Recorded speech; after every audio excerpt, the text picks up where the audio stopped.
11वां बाब। यरूशलेम में शाहाना दाखला। जब वो यरूशलेम के नजदीक जैतून के पहाड़ पर बैत फिगे और बैत अनिया के पास आए तो उसने अपने शागिर्दों में से 2 को भेजा और उनसे कहा कि अपने सामने के गांव में जाओ और उसमें दाखिल होते ही एक गधी का बच्चा बंधा हुआ तुम्हें मिलेगा जिस पर कोई आदमी अब तक सवार नहीं हुआ, उसे खोल लाओ। और अगर कोई तुमसे कहे कि तुम ये क्यों करते हो तो कहना कि खुदावन को इसकी जरूरत है, वो फिल फौर उसे यहां भेज देगा। बस वो गए और बच्चे को दरवाजे के नजदीक बाहर चौक में बंधा हुआ पाया और उसे खोलने लगे। मगर जो लोग वहां खड़े थे उनमें से बाज ने उनसे कहा, ये क्या करते हो कि गधी का बच्चा खोलते हो? उन्होंने जैसा यीशु ने कहा था वैसा ही उनसे कह दिया और उन्होंने उनको जाने दिया। बस वो गधी के बच्चे को यीशु के पास लाए और अपने कपड़े उस पर डाल दिए और वो उस पर सवार हो गया। और बहुत लोगों ने अपने कपड़े राह में बिछा दिए, औरों ने खेतों में से डालियां काट कर फैला दी, और जो उसके आगे आगे जाते और पीछे पीछे चले आते थे पुकार पुकार कर कहते जाते थे, होशाना, मुबारक है वो जो खुदावंद के नाम से आता है, मुबारक है हमारे बाप दाऊद की बादशाही जो आ रही है, आलम बाला पर होशाना। और वो यरूशलेम में दाखिल होकर हैकल में आया और चारों तरफ सब चीजें मुलाहिजा करके उन 12 के साथ बैत अनिया को गया क्योंकि शाम हो गई थी। इंजीर के दरख्त पर लानत।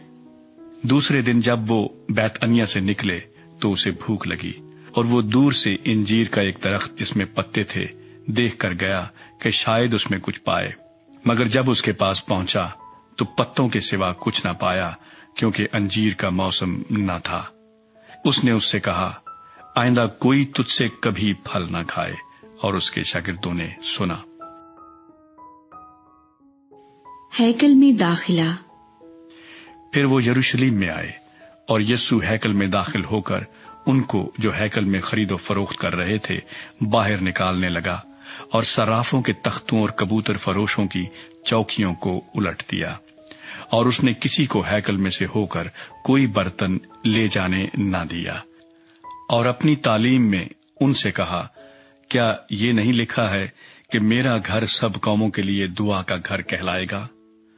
मगर तुमने उसे डाकुओं की खो बना दिया है।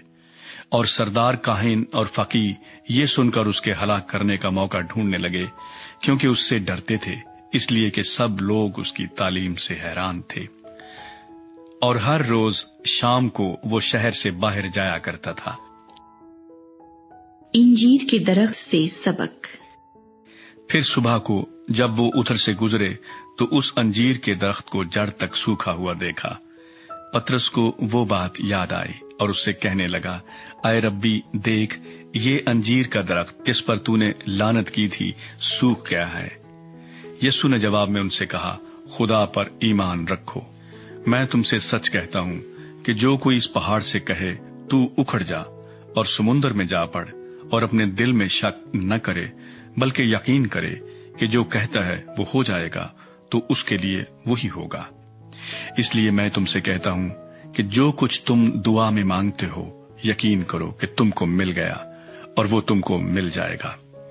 और जब कभी तुम खड़े हुए दुआ करते हो, अगर तुम्हें किसी से कुछ शिकायत हो तो उसे मुआफ करो, ताकि तुम्हारा बाप भी जो आसमान पर है तुम्हारे गुनाह मुआफ करे।